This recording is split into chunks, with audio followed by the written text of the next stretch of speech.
Agora nós podemos comer à vontade, graças ao Sr. Duncan. I forgot to wind my hourglass. I'll see you. What if I told you some of the greatest cartoons ever made were deliberately forgotten because behind Scooby-Doo, the Flintstones, and the Jetsons, there's an entire vault of Hanna Barbera shows that nobody talks about anymore. But here's the truth they are trying to hide from you. The greatest animation ever created is sitting in the shadows, completely forgotten, while you have been watching the same recycled content for years. Another thing is that, for every Scooby-Doo, there were dozens of others. Shows that aired once, maybe twice, and then disappeared. Wiped from Saturday morning lineups, forgotten by networks, abandoned by history. So today, we're digging into 15 forgotten Hanna Barbera cartoons that time tried to erase. And trust me, by the end of this video, you're going to feel like your childhood was never complete, because the number 7 cartoon on this list will leave you speechless. And number 1, you will wonder why it ever vanished in the first place. Number 15, The Roman Holidays, 1972. Gee, Dad, I don't know. It's not gonna be easy to get a date for that zombie snobby. At first glance, this one feels oddly familiar. A working-class family, everyday problems, exaggerated humor, and a setting built entirely around a historical twist. But instead of Stone Age suburbs, everything unfolds in ancient Rome, with chariots replacing cars and marble columns standing in for suburban homes. And that was exactly the problem.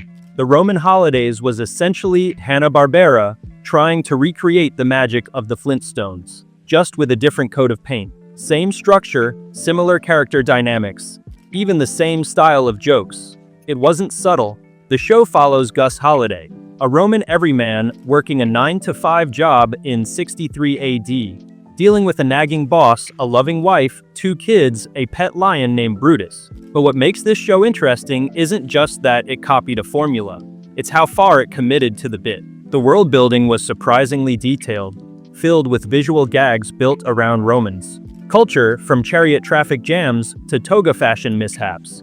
There was effort here, real effort, it just couldn't escape the shadow of what came before it.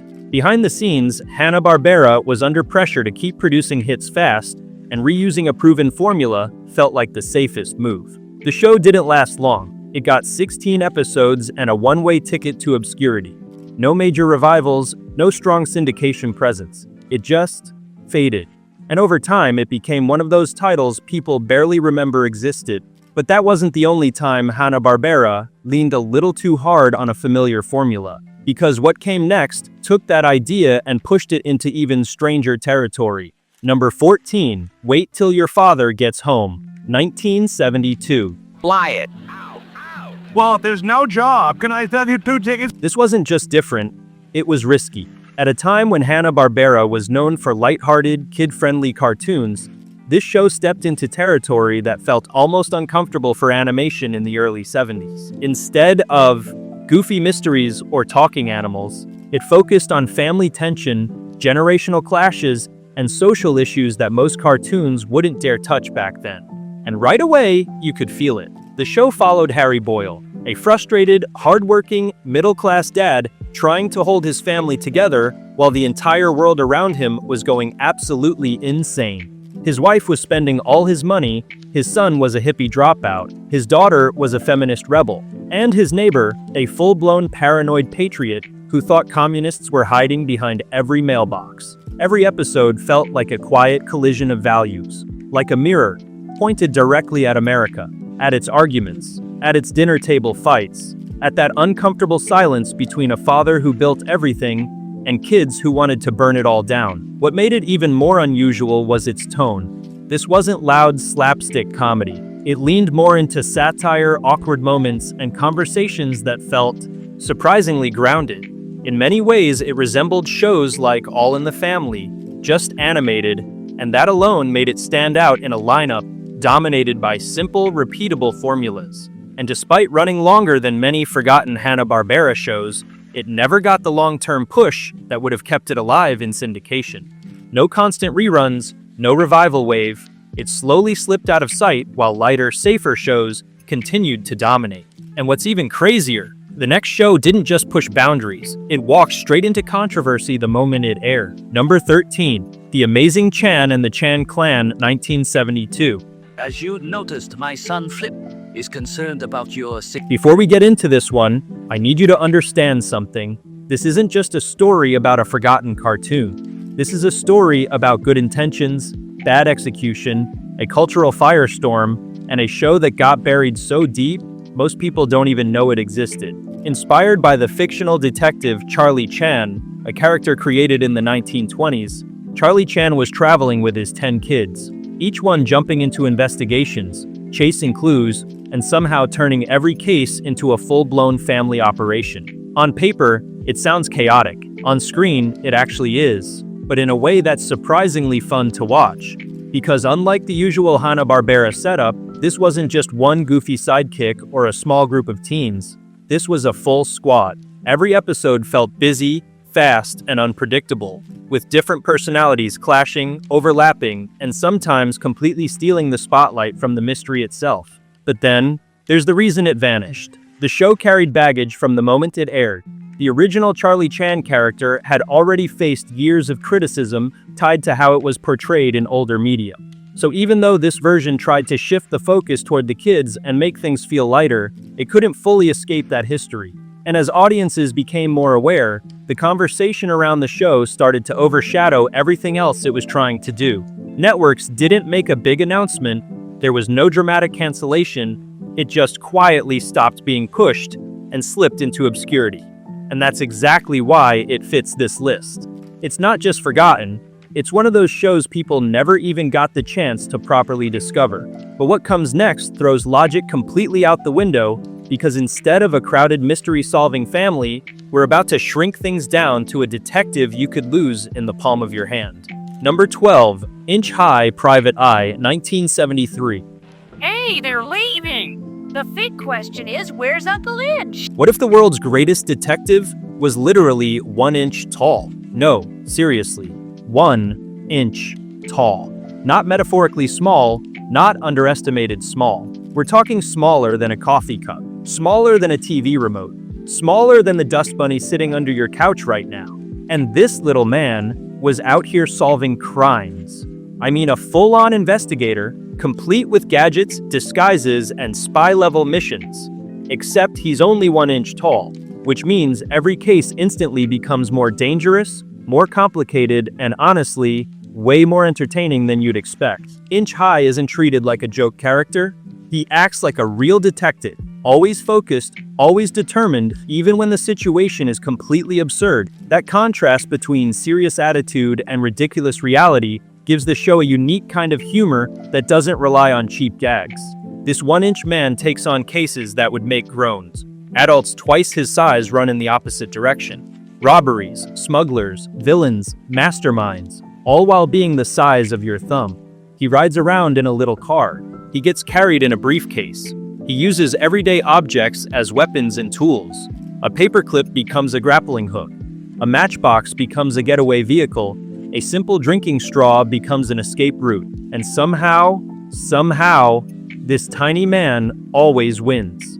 Every single episode was essentially a masterclass in perspective, in creativity, in using your brain instead of your brute force, in proving that size means absolutely nothing when your mind is working at full capacity. For a kids' cartoon in 1973, that is a powerful message. A detective show where the biggest challenge isn't the criminal, it's the size of the detective himself. And somehow, that still wasn't the strangest idea Hanna Barbera had. Because what comes next tried to mix superheroes, music, and mystery into one chaotic formula that didn't quite land the way they expected. Number 11, Butch Cassidy and the Sundance Kids, 1973. You for Butch and the Kid, and Girls Clubs of America for all. This one feels familiar, and that's exactly why it struggled. A group of teenagers traveling together, cracking mysteries, getting chased by villains, and somehow always ending up in the middle of trouble. Add a quirky pet, throw in some gadgets, and you've basically got a formula Hanna Barbera had already mastered. But here's the twist. They tried to turn that formula into a rock band. Butch Cassidy and the Sundance Kids wasn't just about solving crimes. These teens were musicians, performing songs, living that pop star lifestyle and blending music directly into the story. It was Hanna Barbera trying to capture the energy of teen culture at the time, the rise of bands, the obsession with music, the idea that cartoons could be more than just slapstick. On paper, it should have worked. But then, reality hit. Audiences couldn't ignore how close it felt to Scooby-Doo. The structure, the pacing, even the group dynamics all echoed something they had already connected with. And when viewers feel like they've seen something before, it doesn't matter how many new elements you add. It starts to feel like a remix instead of something original. And what came next didn't just bend the formula.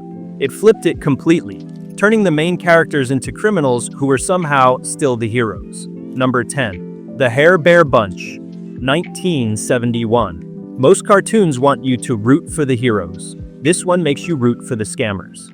The Hair Bear Bunch drops you inside a zoo, but not the kind you'd expect, because these bears aren't lazy, clueless, or just there for laughs. They're running full-on schemes, escapes, disguises, tricks. Every episode feels like a mini heist where the goal is simple: outsmart the humans and live better than the system allows. And somehow, they make it look easy.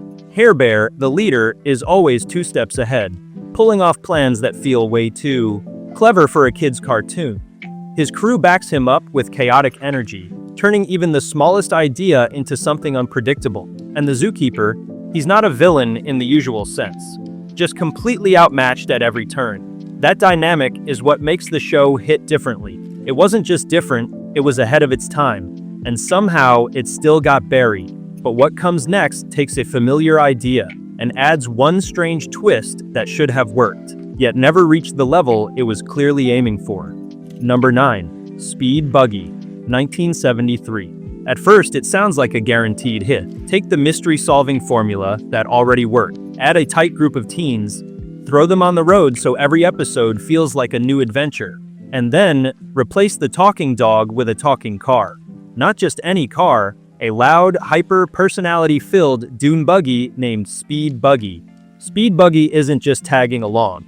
He is the chaos. He panics, cracks jokes, gets into trouble, and sometimes creates the very problems the group has to solve. It gives the show a faster, more unpredictable energy.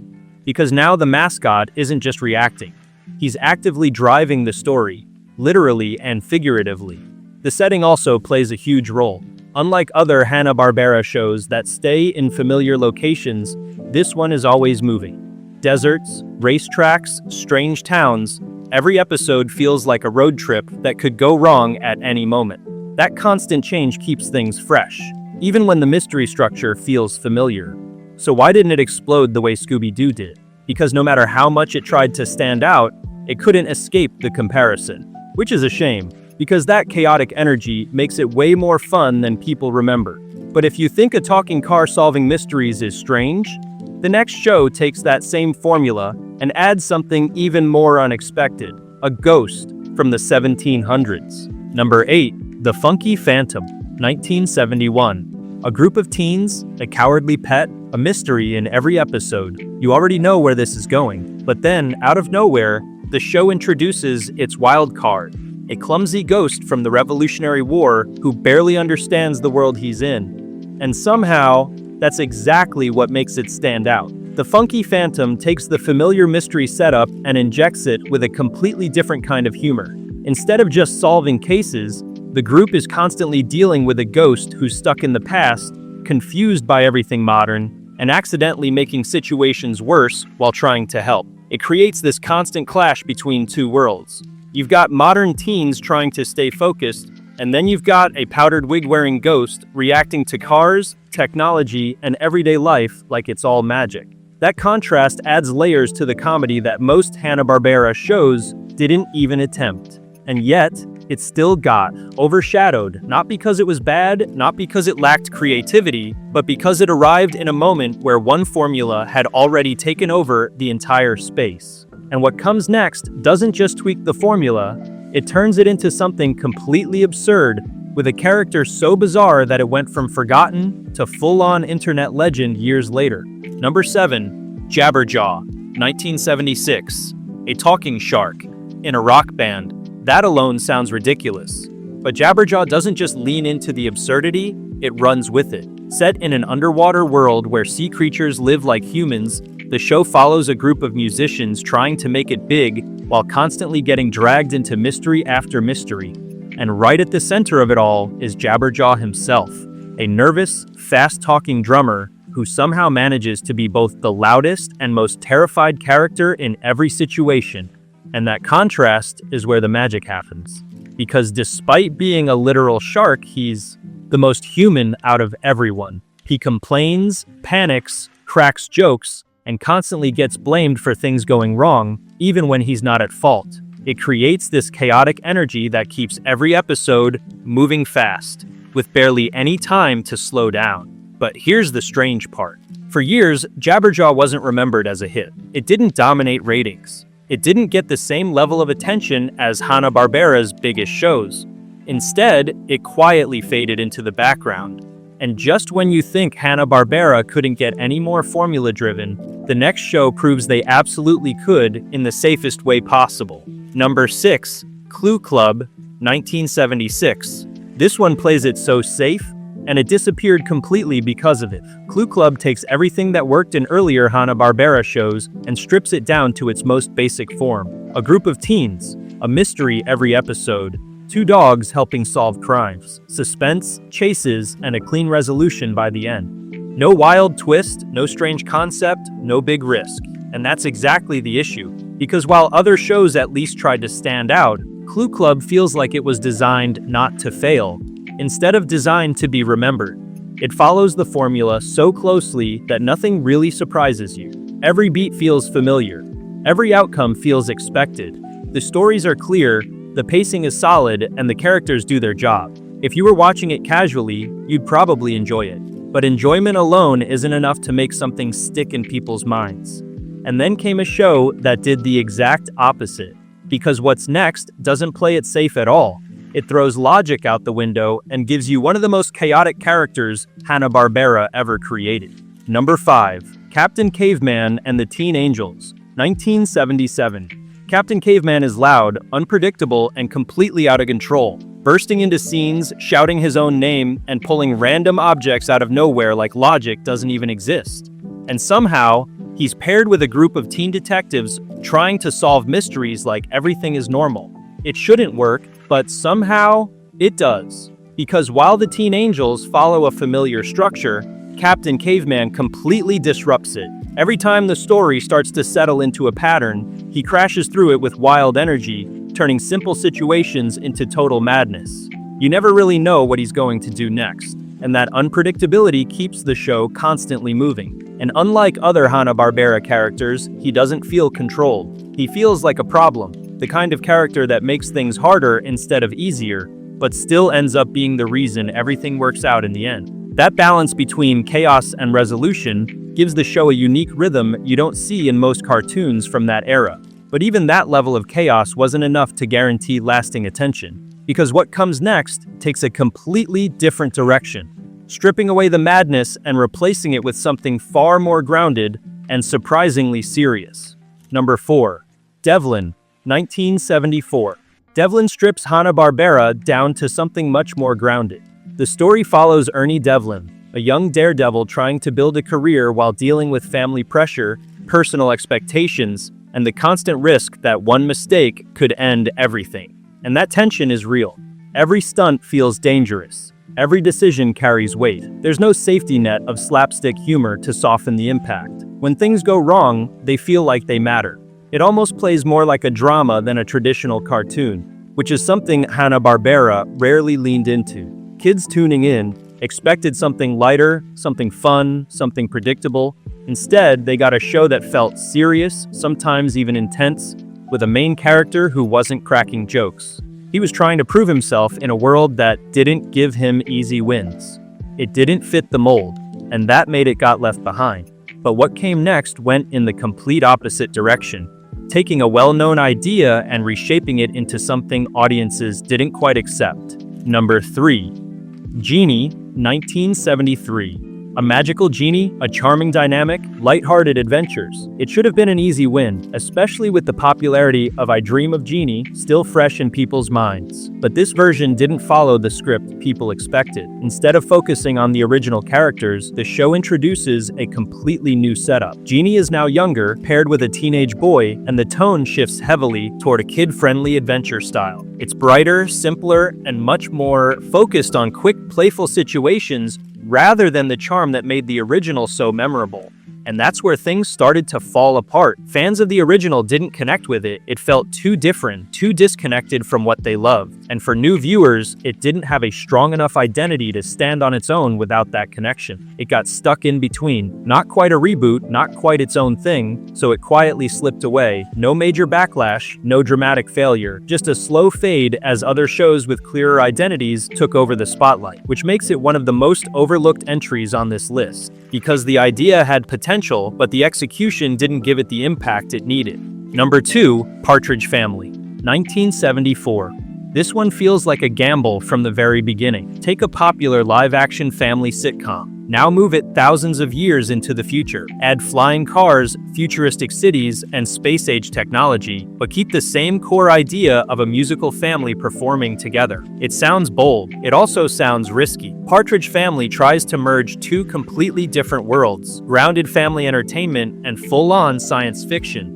And while that mix could have created something fresh, it ended up feeling disconnected instead, because fans of the original weren't looking for sci-fi. They connected with the relatability, the music, the everyday family dynamic. And suddenly, placing that same concept in a futuristic setting removed the very thing that made it work. At the same time, sci-fi fans didn't fully embrace it either. It wasn't deep enough, wasn't immersive enough, and didn't push the genre in a meaningful way. So once again, the show landed in that difficult middle ground where it didn't fully satisfy either side. This then brings us to number 1, a show that doesn't just break the formula, it completely wrecked it. Number 1, The Banana Splits Adventure Hour, 1968. This wasn't just a cartoon, it was chaos disguised as a kids show. The Banana Splits Adventure Hour threw everything together into one unpredictable package. Live-action costume characters, comedy segments, music, and then suddenly, fully animated stories woven right into the mix. It didn't follow a clean structure. It didn't stick to one format. It just kept shifting, constantly surprising you with what came next, and that's what made it so different. One moment, you're watching the Banana Splits themselves goof around. The next, you're pulled into animated segments like Danger Island or The Three Musketeers, each with its own tone, style, and pacing. It was unpredictable in a way most Hanna Barbera shows never were. But that unpredictability came at a cost, because while kids enjoyed the surface-level fun, the format itself confused long-term engagement. There wasn't one central story to latch onto, no single identity that made it easy to rerun in a traditional way. Over time, parts of the show were remembered, but the full experience slowly faded out of focus. What was once pure entertainment started to take on a completely different vibe, not just forgotten, but reinterpreted, rediscovered, and still talked about in ways no one could have predicted back then. So now I'm curious, which one of these surprised you the most? Drop it in the comments, and if you enjoyed this, make sure you like, share, and subscribe for more hidden gems, forgotten classics, and stories you won't hear anywhere else.